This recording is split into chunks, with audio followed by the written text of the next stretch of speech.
our objective. At the end of this session, you will be able to identify the data required to complete the CalPAD submission for EOY2. You'll be able to resolve certification errors related to EOY2 data collection. You'll be able to perform the certification process, and you will be able to approve the reports required for EOY2 by the LEA approval process. Here we have the agenda for today's training. We will discuss the following. We will begin with an overview introducing CalPADs, the people who use CalPADs, and discuss where the data goes. Next, we will review the end-of-year submission in some details and discuss the data collection, timelines, and process. Lastly, we will drive home the key points with a wrap-up of today's content. First, we will start with some general information related to CalPAD's data submission, and then introduce key concepts related to data collection. Education legislation. One of the reasons we submit data for CalPADs is to meet state and federal reporting requirements.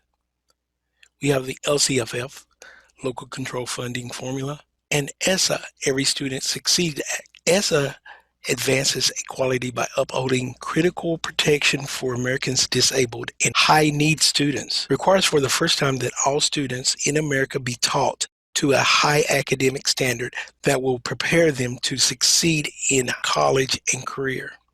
It ensures that vital information is provided to educators, families, students, and communities through annual statewide assessments that measure students' progress towards those high standards. It helps support and grow local innovations, including evidence-based and place-based intervention developed by local leaders and educators consistent with our investing in innovation and our promised neighborhoods.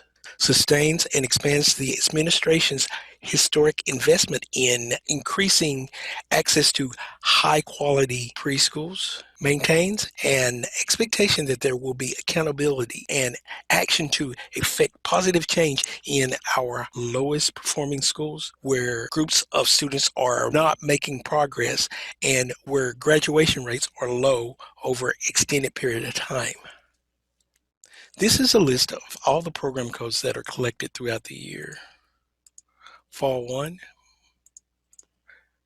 Fall 2, and end of year. Although some programs are collected in Fall 1, 2, and some end of year, it is important to report a student's eligibility and participation in CalPADs as soon as the information is available. You do not need to wait for the submission window to open to submit end-of-year programs. Although programs listed are collected in Fall 1, Fall 2, it is important to continually update the program records since some programs are used for subgroup reporting in end-of-year and the California dashboard. Note that homeless programs has been moved from the EOY2 submission to the EOY3 submission. This move was to ensure the accuracy of the homeless counts collected for the academic year.